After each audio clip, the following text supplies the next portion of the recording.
নমস্কার, আমি আচার্য শ্রী পলাশ ভট্টাচার্য। আপনারা সকলেই দেখছেন সাইন অ্যাস্ট্রো। আমার চ্যানেলে আপনাদের স্বাগত জানাই। আজ আমরা একটি বিশেষ দিনে দাঁড়িয়ে রয়েছি। আজ 22শে জানুয়ারি 2024। আজ আমাদের দেশ এক ঐতিহাসিক সাক্ষী থাকলো। প্রধানমন্ত্রীর হাত ধরে আজ রামলালার প্রাণ প্রতিষ্ঠা হলো। আপনারা সকলে সেটা জানেন। আজকে আমার আলোচনার বিষয় সেটিকে নিয়ে, অর্থাৎ অ্যাস্ট্রোলজি ছেড়ে আমি কি এইগুলো নিয়ে আলোচনা করতে চলেছি, মানে অন্য স্ট্রিমের কোনো বিষয় সেরম নয়। আগেই বলেছি অ্যাস্ট্রোলজি আমার ধ্যান, অ্যাস্ট্রোলজি আমার জ্ঞান, কাজেই অ্যাস্ট্রোলজি ছাড়া অন্য কোনো কিছুই আলোচনা বিষয় নেই বা অন্য কিছু আলোচনা হবে না। যাই আলোচনা হোক সমস্তটা অ্যাস্ট্রোলজিকে কেন্দ্র করেই।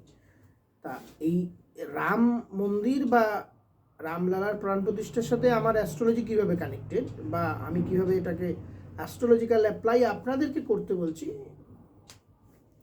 আসলে বিষয়টা হচ্ছে, আমার আলোচ্য বিষয়টা হচ্ছে আজকে রামকে নিয়ে। মানে আপনি আপনার বাড়িতে কিভাবে যদি চান রামজি, সীতা মাইয়া এবং মানে রাম, সীতা, হনুমান এবং লক্ষ্মণের মূর্তি স্থাপন করে বা শুধু রামের মূর্তি স্থাপন করে পূজা করে কিভাবে আপনি আপনার বাড়িতে শুভফল প্রাপ্ত করতে পারেন। আজকের আমার চ্যানেলে নিয়মিতই বিভিন্ন ভিডিও আপনারা দেখেন, আপলোড হয় বিভিন্ন বিষয়ের উপর। তা আজকের এই দিনে মনে হলো এর থেকে ভালো কিছু আর বিষয় হতে পারে না। মানে আজকের দিনে রামকে নিয়ে আলোচনা করা বা রামকে পুজো কীভাবে আপনি বাড়িতে করবেন, এই ধরনের কোনো টপিক যদি আনা যায়, তা সেই জন্যই আজকের দিনটিকে বেছে নিলাম। নাহলে অন্য যে কোনো দিনই তো আমি এই বিষয়টিকে নিয়ে আলোচনা করতে পারতাম। তা যাই হোক, এক্ষেত্রে আপনি বাড়িতে যদি রামের পূজা করতে চান বা আপনি বাড়িতে যদি রামের মূর্তি রাখতে চান, তাহলে খুব সিম্পল কতগুলো নিয়ম পালন করে আপনি পুজো পাঠ করলেই হবে। এবং এতে আপনি বাস্তুতে আপনি শারীরিকভাবে, অর্থনৈতিকভাবে এবং যে কোনো রকম অলৌকিক শক্তি বা নেগেটিভ এনার্জির হাত থেকে আপনার বাস্তুকে রক্ষা করতে পারবেন। এক্ষেত্রে আপনি যে কোনো ধাতব বা মার্বেলের কোনো মূর্তি, যে কোনো ধাতব মূর্তি, অষ্টধাতুর মূর্তি হতে পারে, বা যে কোনো ধাতু দ্বারা নির্মিত মূর্তি আপনি কিনে অবশ্যই শুক্লপক্ষে আপনি পূর্ণিমা তিথিতে অথবা চতুর্দশী তিথিতে আপনি আপনার বাস্তুতে স্থাপন করতে পারেন পূজাপাঠের মাধ্যমে। পূজাপাঠ আপনি চাইলে পুরোহিতকে দিয়েও করাতে পারেন, আপনি নিজেও করতে পারেন। মূর্তি কেনার পর আপনি সেটিকে যেদিন স্থাপন করবেন সেই দিন মূর্তির ফার্স্টে অভিষেক করাবেন, অর্থাৎ স্নান করাবেন।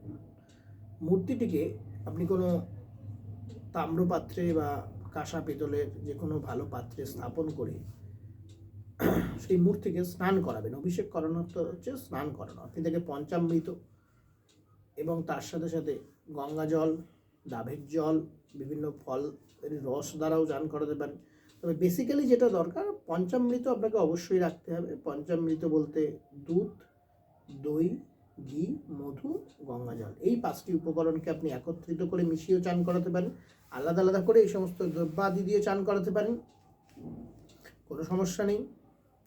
এবং এক্ষেত্রে আলাদা আলাদা করে আপনি বিভিন্ন সুগন্ধি, বিভিন্ন ফুল থেকে প্রাপ্ত রস দিয়ে, ফলের রস দিয়েও স্নান করাতে পারেন। তবে বেসিক ইনগ্রিডিয়েন্টস এইগুলো।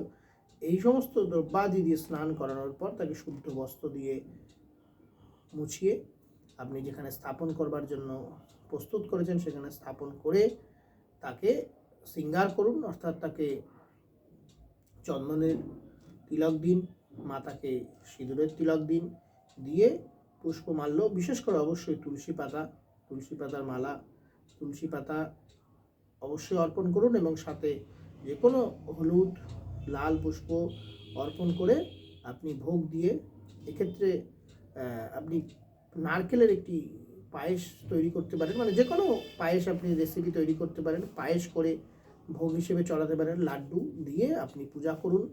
এবং মন্ত্র, পূজার জন্য যদি আপনি কোনো মন্ত্র বা বই পেতে অসমর্থ হন, আমি আমার চ্যানেলে অবশ্যই এই ভিডিও শেষে মন্ত্র দিয়ে দেবো, ডেসক্রিপশানে মন্ত্র আপলোড করে দেবো, সেইগুলো দেখেও আপনি পুজো করতে পারেন।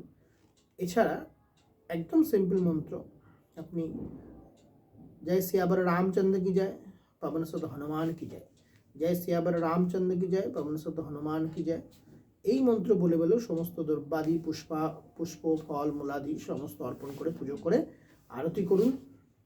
সেই পুজোর প্রসাদ বা ভোগ সকলের মধ্যে সকলকে দিয়ে গ্রহণ করুন এবং এইভাবে নিয়মিত প্রতিদিন প্রাত্যহিক সেবা করুন রামজিকে। দেখুন আপনার সংসার সুখ শান্তিতে ভরে উঠবে। সকলে ভালো থাকুন, আনন্দে থাকুন, দেখতে থাকুন সাইন অ্যাস্ট্রো।